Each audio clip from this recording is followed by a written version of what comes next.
샬롬. 우리 태교원 성결교회 가족 여러분, 우리는 주님 안에서 안전하고 평안합니다. 오늘 8월 셋째 주일이었는데요. 이번 한 주간의 셀 모임을 위해서 이 시간 함께 영상으로 모이기를 원합니다. 나라에서 사회적 거리두기 2단계로 이제 격상한 상황이고요. 또 집합 모임을 조금 이렇게 제한을 두는 그런 상황인데, 우리 교회는 지금까지 해오셨던 대로 그냥 잘 하시면 되겠습니다. 거리 두고요, 또 마스크 착용하고요, 교회에서 식사하지 않고 이런 상황들을 잘 지켜주시면 감사하겠고요. 또 소그룹으로 모이고 개인적인 어떤 모임은 조금 자제해 주시는 것이 공공성을 지키고 나라를 사랑하고 또 우리가 하나님께 영광을 돌리는 그런 길인 줄로 믿습니다. 자, 오늘 우리가 찬송가 80장 천지에 있는 이름 중 귀하고 귀한 이름 예수 그리스도에 관해서 함께 찬양하고 오늘 셀 모임을 시작하겠습니다.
아멘.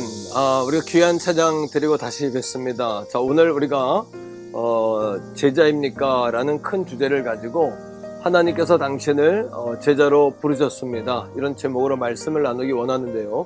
말씀을 듣기 전에 먼저 하나님의 말씀 함께 우리가 봉독하고 다시 뵙겠습니다. 마태복음 4장 18절로 22절까지의 말씀입니다. 제4장.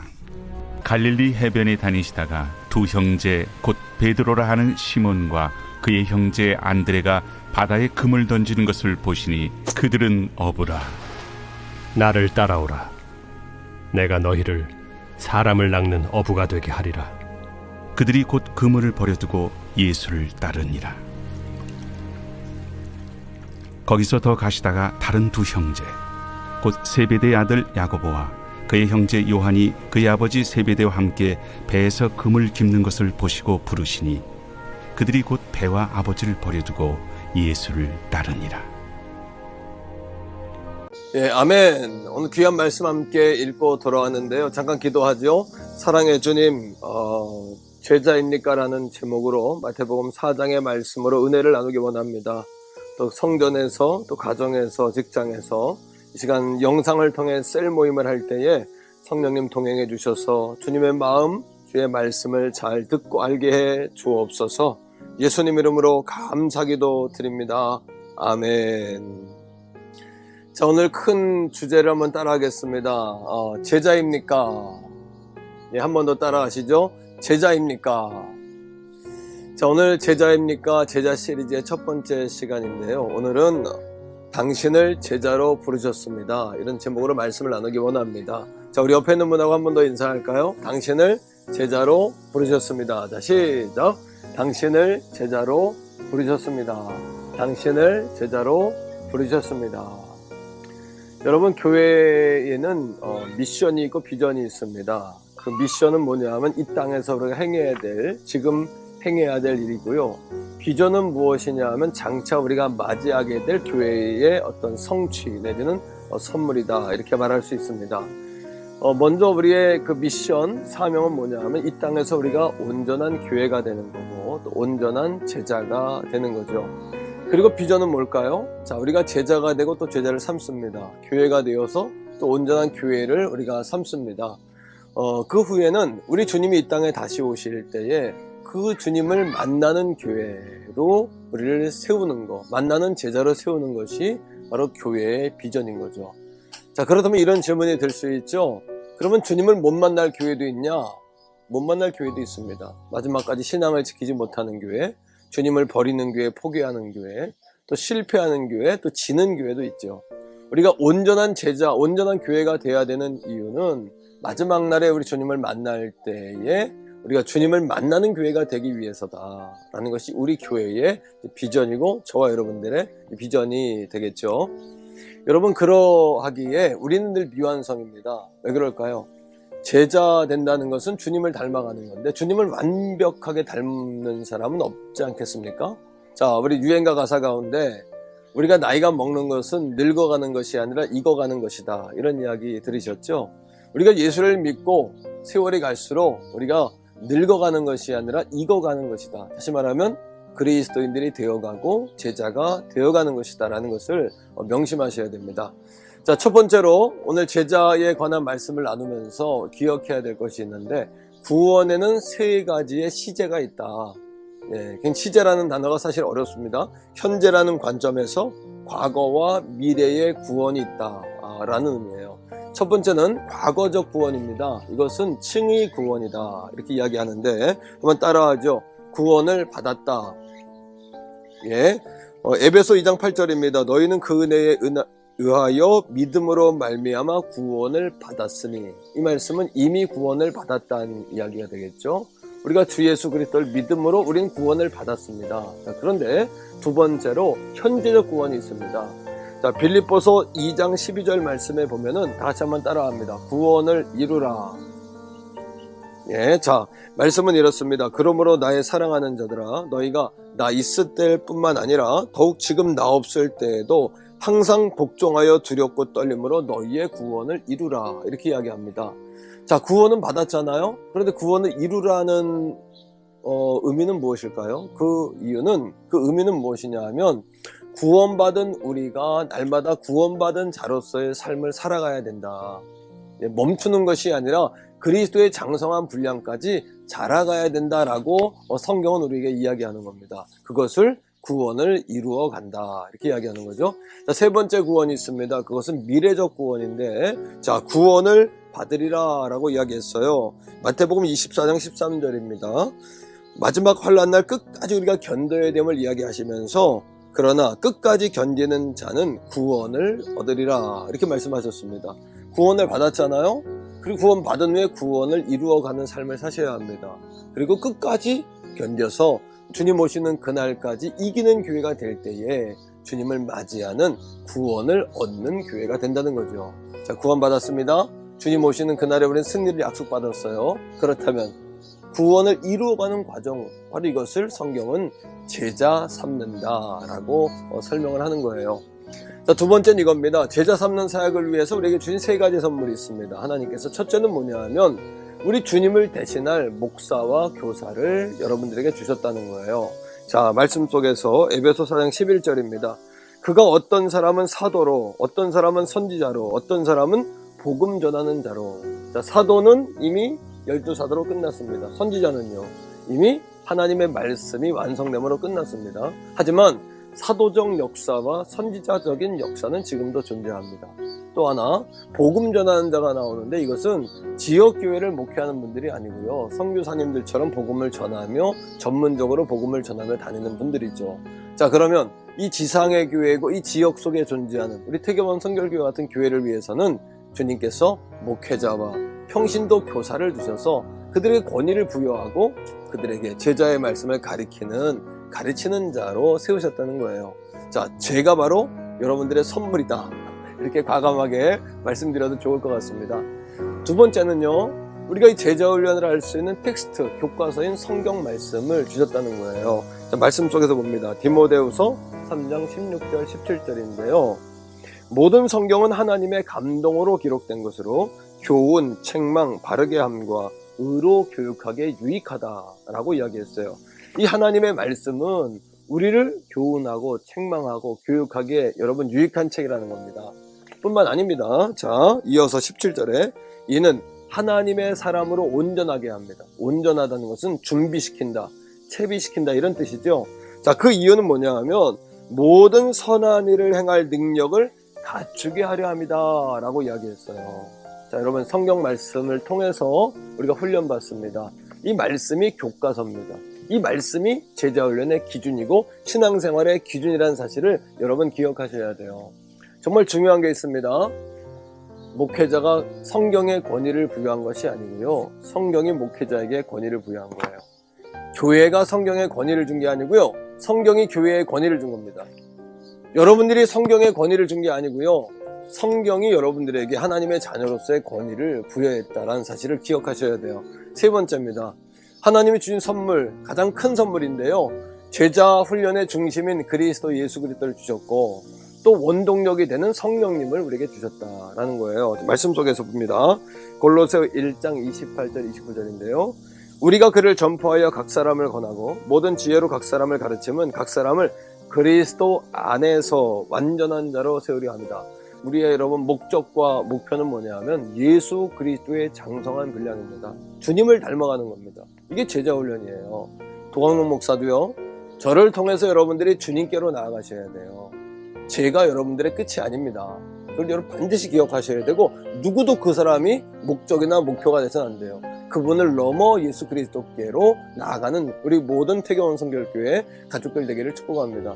자, 계속해서 29절인데 이를 위해 나도 내 속에서 역사하시는 이에, 내 속에서 역사하시는 이 바로 성령님이죠. 성령님, 제자훈련을 시키는 자나 제자훈련을 받는 자나 기억하십시오. 성령님이 우리 제자훈련의 동력이다. 이 사실을 기억하기를 주의 이름으로 축복합니다. 바울이 이런 얘기를 했어요. 내가 심었다, 아볼로는 물을 주었다. 하지만 자라나게 하시는 분은 오직 누구시라고요? 하나님이시다 라는 사실을 기억하셔야 합니다. 마지막 세 번째예요. 그렇다면 제자란 누구냐라는 겁니다. 첫째, 제자는 배우는 자입니다. 이 헬라어로 마데테스라고 부릅니다. 이 제자라는 단어를요. 이거는 배운다 이런 뜻이고요. 또 영어로는 disciple이라고 합니다. 이것도 제자, 배우는 자 이런 뜻이에요. 또 disciple에서 나온 단어가 disciplin입니다. 이건 뭐냐면 훈련받는다 이런 뜻이에요. 이거 복합적으로 설명하면 배운다는 것은요, 지식으로 배운다는 게 아니라 스승의 삶을 배운다, 스승을 통해 경험적으로 배운다, 그리고 배운 것을 내가 실행해 본다라는 의미를 종합해서 가지고 있습니다. 자, 말씀 속에서 빌립보 4장 9절입니다. 너희는 내게 배우고 받고 듣고 본 바를 행하라 이렇게 이야기해요. 그리하면 평강의 하나님이 너희와 함께 계시리라 이렇게 이야기합니다. 사랑하는 성도 여러분, 배우고 보고 받고 듣고 여러분 이것을 행하라는 겁니다. 자, 두 번째, 제자란 배운 것을 따르는 자예요. 자, 누가복음 9장 23절에 또 무리에게 이르시되 아무든지 나를 따라오려거든 자기를 부인하랍니다. 왜요? 우리가 배운 걸 가지고 실행을 하기 위해서는 과거의 나를 부인해야 그대로 살아갈 수가 있지 않겠습니까? 나를 부인하고 자기 십자가, 자기를 부인할 때 내가 짊어져야 될 십자가가 있어요. 자기 십자가를 지고 여러분 뭐라고요? 나를 따를 것이니라 라고 말씀하셨죠. 어떤 분은 예수 믿는 것 때문에 고난, 이건 뭐야? 예수 믿으면 고난이 없어야지. 아닙니다. 예수 믿는다는 것은요, 예수 믿는다는 이유 때문에 고난을 받기도 합니다. 하지만 그것이 제자의 길이에요. 자, 로마 사람들이 가이사가 우리의 주입니다 라고 할 때 로마 사람들은 가이사가 그렇습니다, 가이사가 우리 주인입니다 이렇게 인사했습니다. 그러나 그리스도인들은 어떻게 했을까요? 주님의 제자들은요, 아닙니다, 예수 그리스도가 우리의 주인이십니다 라고 대답했다는 거예요. 자, 여러분 한번 대답해 보세요. 가이사가 우리의 주인이십니다. 네, 아닙니다. 그리스도가 우리의 주인입니다. 한 번 더 물어볼게요. 세상이 우리의 주인입니다. 예, 좋습니다. 한 번 더요. 돈이 우리의 주인입니다. 한 번 더요. 사람이 우리의 주인입니다. 예, 맞습니다. 아닙니다. 예수 그리스도가 우리의 주인이십니다. 이것이 바로 주님을 따른다는 이야기입니다. 세 번째는 예수님을 믿는 자가 제자가 될 수 있어요. 믿는 자, 이게 제자입니다. 마태복음 16장 16절에 있는 말씀처럼 주는 그리스도시요 살아계신 하나님의 아들입니다 라고 말하는 거죠. 오카는 목사님이 마이클 웰킨스라는 교수님, 학자, 신학자이고 목회자인 그분의 제자도 신학이라는 책에서 제자란 누구냐? 첫째, 주로 고백하는 자다. 두 번째, 주님을 따르고자 하는 자다. 세 번째는요, 제자가 되기 위하여 훈련받는 것이 아니라 우린 이미 제자이기 때문에 훈련받아야 한다라고 오카는 목사님이 내린 그 정의처럼, 사랑하는 성도 여러분, 제자란 믿는 자입니다. 예수를 믿는 자. 자, 여러분, 네 번째는 이겁니다. 바로 제자란 섬기는 자입니다. 자, 말씀 속에서요, 마가복음 10장 45절, 인자가 온 것은 섬김을 받으려 함이 아니오 도리어 섬기려 하고 자기 목숨을 많은 사람의 대속물로 주려 함이다 라고 이야기했어요. 자, 예수님이 섬기러 오셨다는 거예요. 그게 제자는 우리도요, 섬기는 겁니다. 섬김의 기본이 뭔지 아십니까? 빌립보서 2장에 나오는 말씀처럼 마음을 겸손하게 먹고 각각 자기보다 남을 어떻게 여기라고요? 낮게 여기고, 저 사람이 나보다 낫다 이렇게 존중하는 겁니다. 거기서 그를 섬기고자 하는 마음이 나오죠. 그뿐만 아닙니다. 사랑하는 거, 사랑의 기본도 뭐냐면 존중에 있어요. 나보다 남을 높게 여기는 거.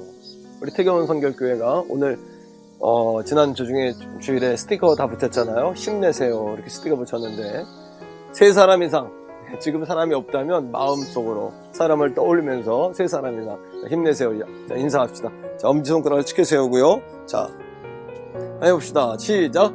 힘내세요. 힘내세요. 힘내세요. 자, 여러분 수고하셨습니다. 자, 마지막 여러분 다섯 번째입니다. 마지막 다섯 번째는요, 재생산하는 자입니다. 이게 무슨 이야기일까요? 바로 스승이 하신 일을 그 제자도 하는 거. 이것이 바로 제자의 정의라는 거예요. 여러분, 요한복음 17장 18절에 아버지께서 나를 세상에 보내신 것 같이 나도 그들을 세상에 보낸다 라고 말씀하셨어요. 주님이 하신 일이 뭘까요? 제자 삼는 일이죠. 주님이 하신 일이 뭘까요? 복음 전하는 일이죠. 주님 하신 일이요? 섬기는 일이죠. 그걸 우리가 해야 된다는 이야기입니다. 그러하게 제자 훈련은 첫째, 프로그램이 아닙니다. 두 번째, 배운 사람만 할 수 있는 여러분 과정, 훈련이 아닙니다. 세 번째는 여러분 무엇이냐 하면, 제자 훈련은요, 주님의 인격과 삶을 담는 거고요. 작은 예수가 되어지는 거고요. 주님이 하신 일을 우리도 하는 겁니다. 여러분, 다시 한번요. 우리의 비전이 있습니다. 뭐예요? 저와 여러분들이 온전한 교회가 되는 거예요. 가정에서, 직장에서, 캠퍼스에서, 사업의 현장에서 말입니다. 그리고 여러분, 온전한 제자가 되는 겁니다. 그래서요, 우리의 비전은요, 주님 다시 오시는 그날까지 제자 삼고 교회 삼아서 그 영혼들과 함께 뭐 하는 거예요? 다시 오신 주님을 맞이하는 교회가 되는 겁니다. 다시 오시는 주님을 만나기까지 준비되는 교회가 되는 겁니다. 여러분, 마지막 그 주님이 오시는 그날까지 이기는 교회, 승리하는 교회가 되는 겁니다. 자, 오늘 이 시간에 저와 여러분들을 이 거룩한 역사의 주인공이 되는 제자로 부르셨다. 그래서 교회와 우리 성전과 가정과 또 이런 많은 이들을 섬기는 거룩한 제자로 부르셨다. 저는 약속의 말씀을 믿게 되기를 주의 이름으로 축복합니다. 자, 이 시간에는 우리 같이 한번 기도하는 시간입니다. 이 시간은 수요 오전 예배 또는 저녁 예배로 모이는 분도 계시고요. 그런 분들은 저와 함께 주여 한번 간절히 부르고 이 시간 음악에 맞추고 앞에 기도 제목을 따라서 우리가 나라와 민족을 위해서 또 우리 태계원 선교회 교회를 위해서 지금 병원에 입원해 있는 성도들도 있어요. 또 물질로 어려움 당한 성도도 있습니다. 영적으로 또 마음적으로 어렵고 지치고 고난자들도 있어요. 그분들 떠올리면서 같이 기도하기 원하고 직장에서나 아마 대중교통 가운데 있는 분들은 마음속으로 그렇게 기도하시면 좋겠습니다. 자, 여러분 준비되셨죠? 우리 주의 이름 한번 간절히 부르고 부르짖어서 한번 기도하겠습니다. 주여!